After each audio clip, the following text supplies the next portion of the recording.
This original WSRE presentation is made possible by viewers like you. Thank you. The founder and CEO of OpenTheBooks.com, Adam Andrzejewski, on this edition of Conversations.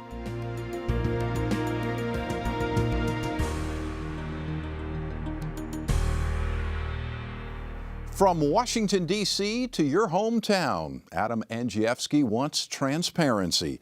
So much so, he started a nonprofit organization that has become a real thorn in the side of many governmental agencies. The organization, OpenTheBooks.com's mission is simple: every dime online in real time.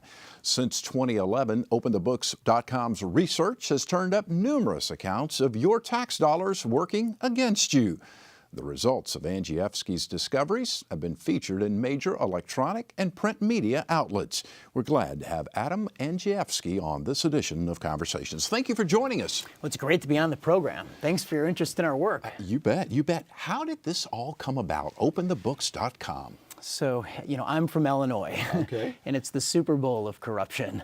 And our number one manufactured product in Illinois is corruption. So I started out as an entrepreneur, and in 1997 through 2007, my brother and I started a publishing company from scratch, from our apartments, and I learned how difficult it was to make one single solitary dollar of after-tax profit. But after 10 years, I sold shares in that business. We grew it to a $20 million company, and then I looked around because my true passion was public policy and politics for an idea in my home state that would make a real difference, to contribute for the good of Illinois. And I settled on transparency. And I felt if we could see where every dime was being spent, this would go a long way toward curtailing public corruption. And so you set it up as a website. I'm assuming it initially began as a website? So the first thing that I did is I pioneered a model to train regular people where they live to be able to ask their school districts to post their own checkbooks on their own school district website. And we had a lot of success. 26 board votes in a row. Nobody turned it down. We posted $2 billion worth of Illinois public education spending.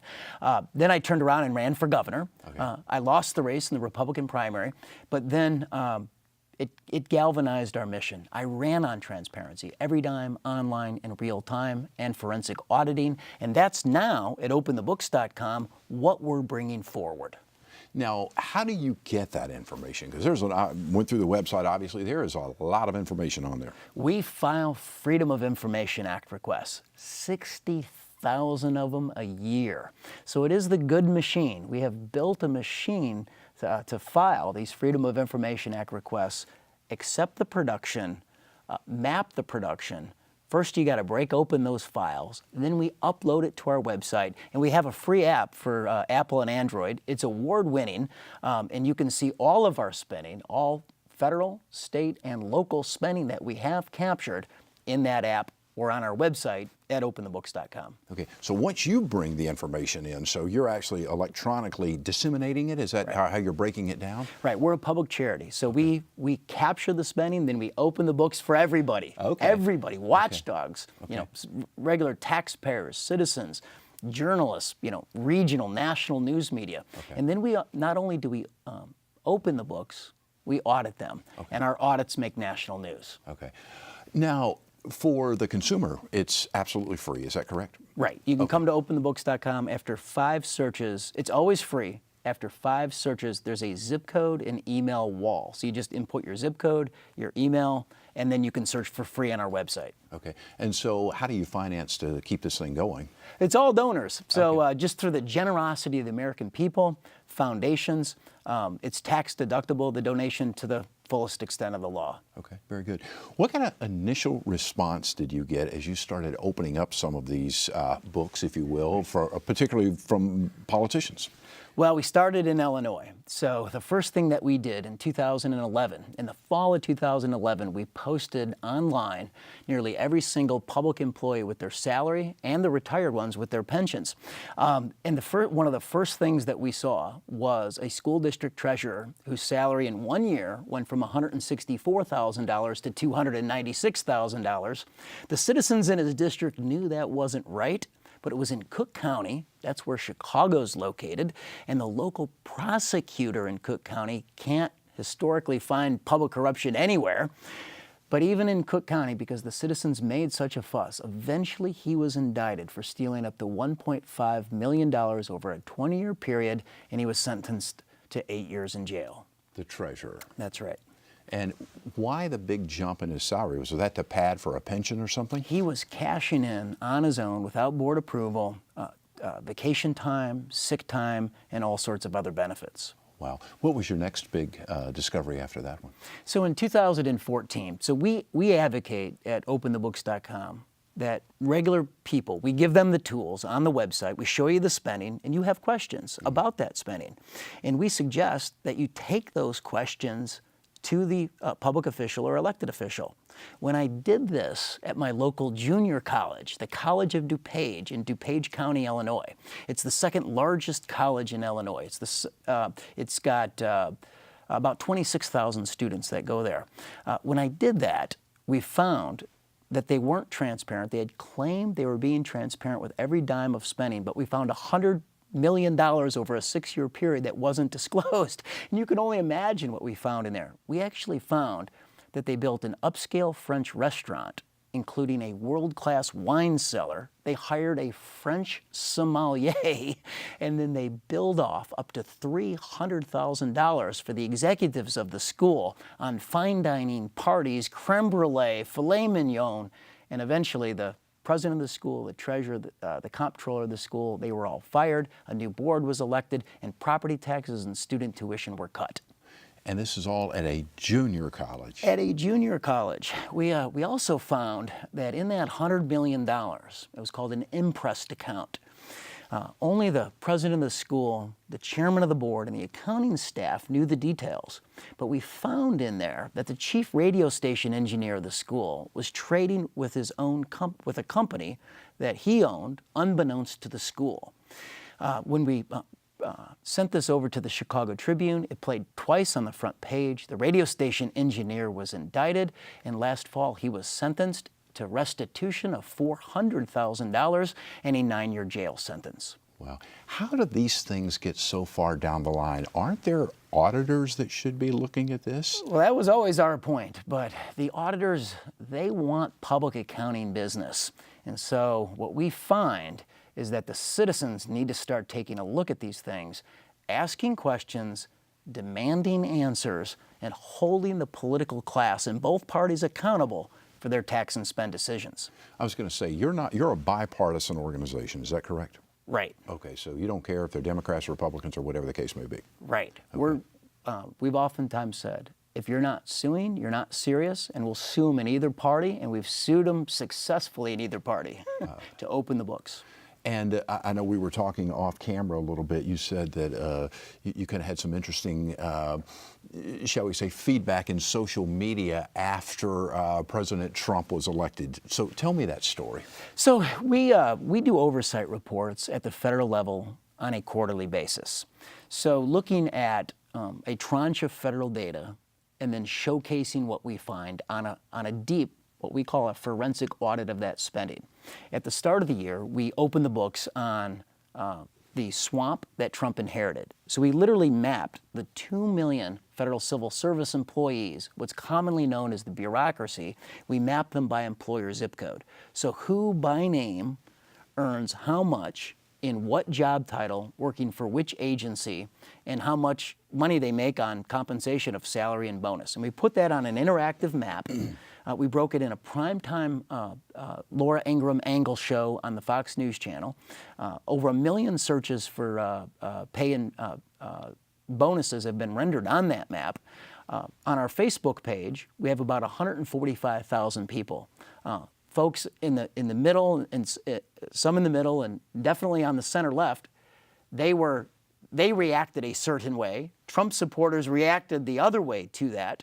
But when we showcase the administration spending, then it's in reverse. So the main thing is we hold them all accountable and let the chips fall where they may. Interesting. Do you get any feedback from the government agencies? Does a governor ever pick up the phone and call you, or a senator or congressman, and say, hey, what are you doing this? Well, the politicians, they like to stay off our radar screen. Sure. But I have to say that So our honorary chairman at openthebooks.com is the legendary former U.S. Senator Dr. Tom Coburn from Oklahoma.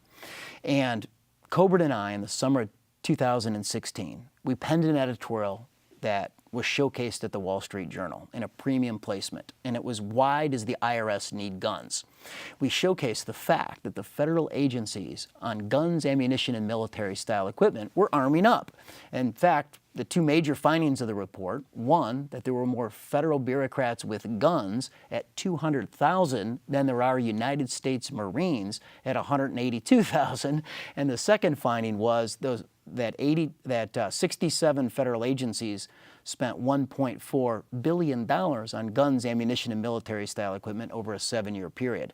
And so that's a case where the politicians in Washington, they immediately called us. We flew to Washington, D.C., and we privately briefed the U.S. House Oversight and Government Reform Committee. And a week later, during July of 2016, our findings were used in an OGR hearing with Homeland Security and the Bureau of Prisons in the hot seat. Why was this happening? Well, that spending has actually continued, and the number of federal officers with arrest and firearm authority is actually increasing during the Trump administration. The president ran on law and order. He's beefing up border security. He's hiring border security agents and other folks in law enforcement, and so this is a situation that we're going to watch carefully. Okay, interesting. You also did something with Ivy League schools. We did. What's the story there? So who knew, Jeff, who knew that the 8 schools of the Ivy League over the course of a 6-year period had amassed $42 billion of taxpayer subsidies, direct payments on contracts and grants, and special tax treatment like on their endowments? So we showed that the Ivy League is off mission. You know, everyone thinks they're an educator, and that's their primary purpose. Well, they had collected $22 billion over a 6-year period in undergraduate student tuition, but they had taken on federal contracts and grants $25 billion. So they're now more federal contractor than they are educator. We showed, and we broke this initially at the Wall Street Journal, and then Fox had the exclusive when the entire report came out. We showed that their endowment, with no further gifts into it, would last for the next 50 years without any additional funding into it at the same rate of growth over the last 20 years. We also found that the 8 schools collectively, if they were a state government, on the receipt of federal contracts and grants, that they would outrank 16 state governments. Interesting. What kind of feedback did you get from them?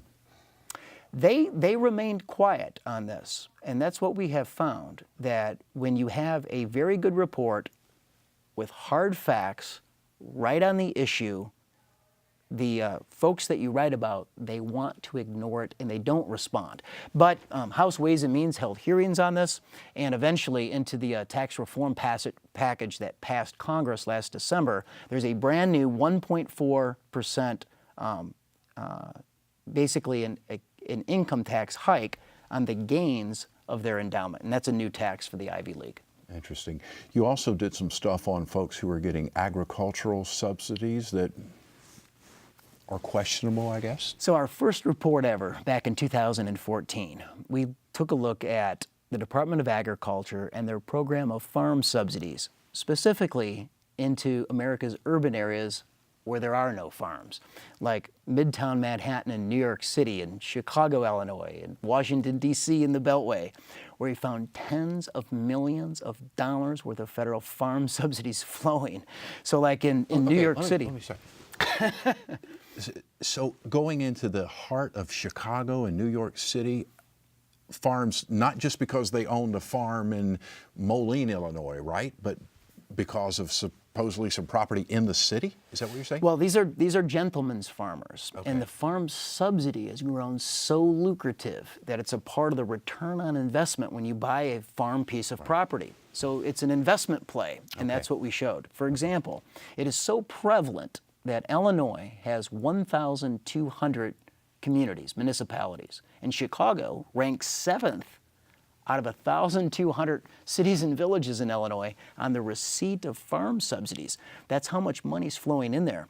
One of our findings in Chicago was that the founder of the Nation of Islam Reverend Minister Louis Farrakhan is a farmer, and because he has a farm in Georgia, he had collected $317,000 worth of federal farm subsidy, which was mailed to his house in Hyde Park.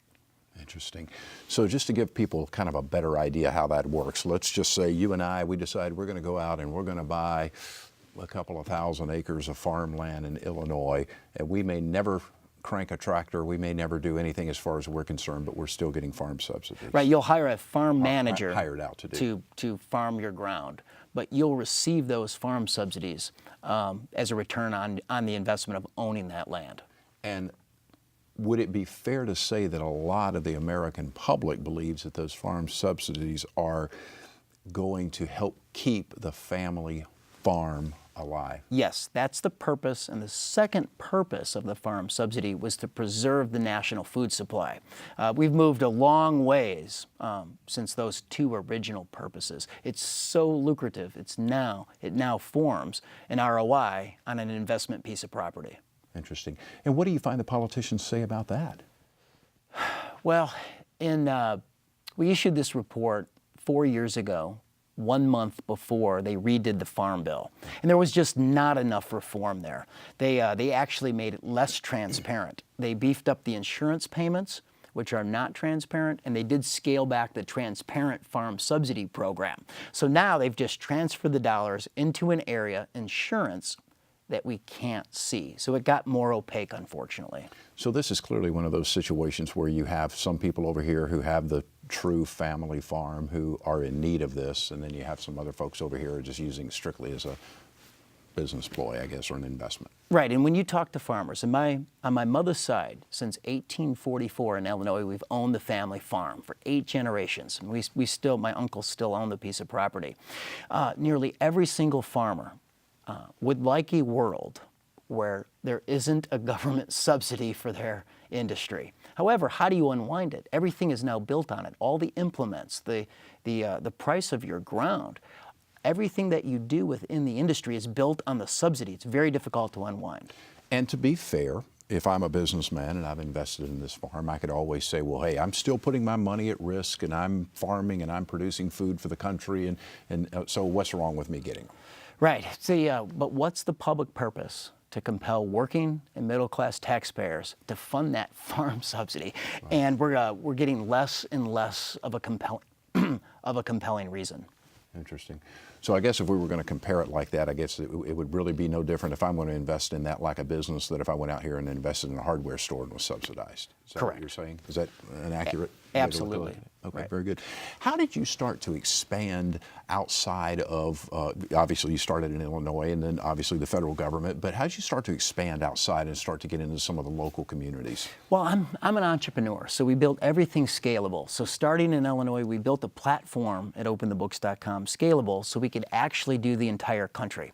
So here's our mission, to capture every dime taxed and spent at every level of government across the entire country. So there's 95,000 cities and villages, municipal governments across the country. And right now we have the resources and people and systems to be able to go into 60,000 of them. And so over the course of the next 2 years, we really think that we can capture all of it, all federal spending that's disclosed, all state spending that's disclosed, and right now we're in 47 out of the 50 state capitals, and we've got 16 million public employees' salaries and pension records in 60,000 municipal units of government already online. We think we can complete our first run project over the course of the next 24 months. Wow. What would you say is the biggest abuse right now? The biggest abuse right now is something that we are fighting aggressively on Capitol Hill. So 2 weeks ago, I flew to Washington, D.C., and I privately briefed the U.S. House Oversight and Government Reform Committee on 3 transparency issues. So we talked about how we mapped the swamp, the 2 million federal bureaucrats, by employer zip code on an interactive map at openthebooks.com. And that was the fiscal year 2016 federal payroll. Well, we got a big surprise when we got the 2017 payroll through the door. 250,000 federal salaries were redacted from the responsive record. So the Office of Personnel Management actually redacted 255,000 salaries of bureaucrats. There's no national security concerns here. These are rank and file civil service workers in the executive agencies.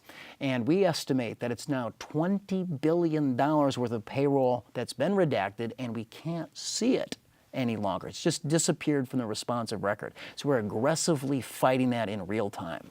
And how are you doing that? Are you taking lawsuits or, So that's on the action? table. If you're not suing, you're not serious. And so we would sue the Office of Personnel Management in the Trump administration to get that responsive record. Here's the rub. We think we can actually work it out through the investigative committee. Right now, Trump doesn't have his nominee in place. It's a 25-year acting director of the agency, Kathleen McGettigan, and and I think it's just a classic case of the bureaucracy protecting the bureaucracy.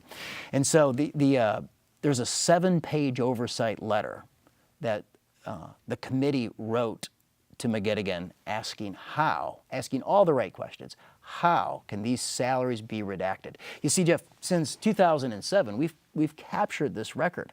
And this is the first year where these salaries have disappeared. And what's the response been thus far? They said they took they reinterpreted existing rules, and so they redacted out these 250,000 salaries. It's not in dispute that they redacted out these salaries. So we took a look at exactly the position titles that were redacted. And it's, Uncle Sam loves lawyers, and so there's 7,000 federal attorneys where their salaries disappeared. IRS agents and officers, there's 13,000 of those. Salary disappeared. Every single one of the TSA agents that are patting you down at the airport, there's about 50,000 of those, their salaries disappeared. Even positions like student trainees, there was 300 of those, and those salaries disappeared from the responsive record. The federal government has public affairs officers, and about 200 of those, their salaries disappeared from the responsive record. So the committee wants to know why, we want to know why, and we're serious about keeping those salaries online. Wow, that's interesting. You also did something about the gender hiring gap. What was that all about? So typically, and this is in every single April, there's a day called Equal Pay Day.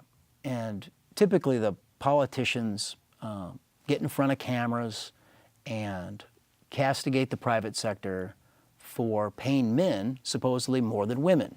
So we fact-check political promises at openthebooks.com. So we took a look at a comprehensive study, first of its kind, at every level of government across the entire country.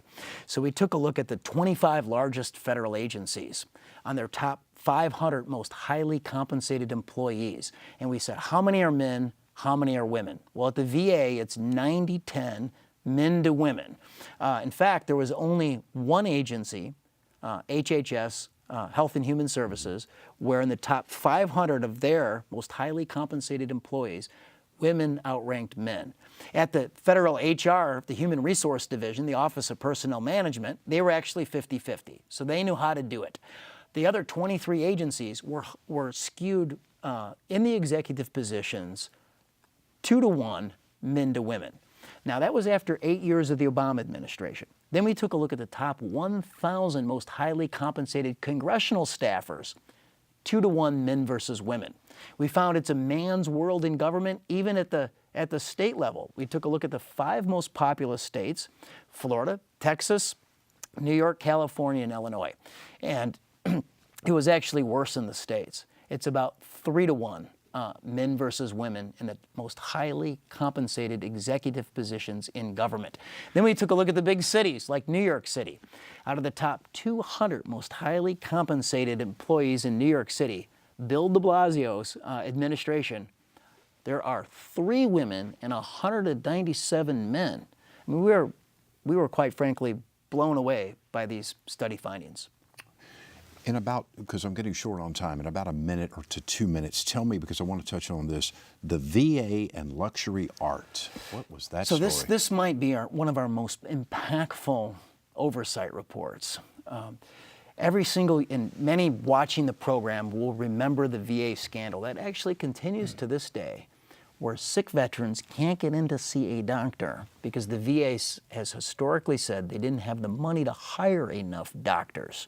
And up to 1,000 sick veterans have died over a 10-year period waiting for a doctor. Well, we forensic audited in the summer of 2016 the VA checkbook, and what we found was they spent in an 8-year period $20 million on a high-end luxury art portfolio. So it was 27-foot Christmas trees costing $21,000. That's like priced like a car. We found sculptures priced like 5-bedroom homes. We found that a VA facility that serves blind veterans out in Palo Alto, California, bought 2 sculptures for $700,000, and blind veterans can't see a fancy sculpture. And we say every veteran deserves to be able to see a doctor. This went to Chuck Grassley at the Judiciary Committee in the Senate. He wrote a 3-page oversight letter to then VA Secretary Robert McDonald, and within 34 days, this also went to Good Morning America. And after they broadcast, the VA Secretary apologized for the artwork purchases and instituted new rules to stop the practice on a go-forward basis. Amazing. So tell our viewers, if they want to find out more and keep track of what's going on, how do they do it? Come to openthebooks.com. We've got 500,000 public employees in the state of Florida online. So, for instance, over in Broward County at the Sheriff's Office, if you want to see who makes what, that's all online at openthebooks.com. Okay, and again, this is nonprofit, bipartisan, free. Right, exactly. Okay. But I'm sure you would appreciate donations in order to keep it going, right? We do, right. Yeah. We're a public charity, and it's for the public good. Very good, very good. In about 30 seconds, what's anything else on your agenda in the coming months and years ahead? So our next oversight report at the federal level will be to take a look at the $600 billion in the last fiscal year of federal grants. We've mapped them by congressional district, and we will be able to tell you who the biggest porkers are in the country. This is going to make it harder and harder. I guess this is what you refer to as big data, huh? It's going to make it harder and harder for politicians to shall we say, talk their way out of things, huh? Well, it comes down to the people. Look, this is constitutional. Article 1, Section 9 of the Constitution, that all of this should be, we feel, online and subject to public inspection. Fascinating discussion. Thank you so very much. All the best Thank of you, luck. Jeff. Thank you bet. you. Thanks for having me on. Andrzejewski at openthebooks.com. Fascinating information. By the way, you can find out more of our conversations online at wsre.org/conversations, as well as on Facebook and YouTube. I'm Jeff Weeks. Thank you so very much for watching. I hope you enjoyed the broadcast. Take great care of yourself, and we'll see you soon.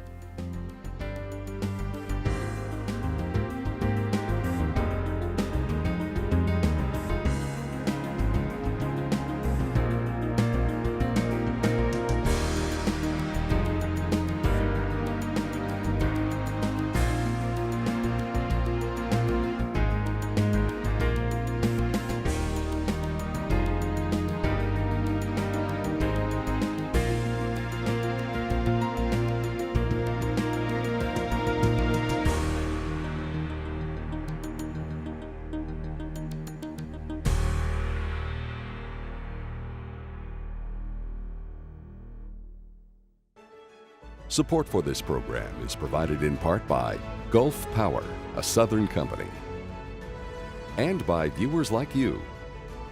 Thank you.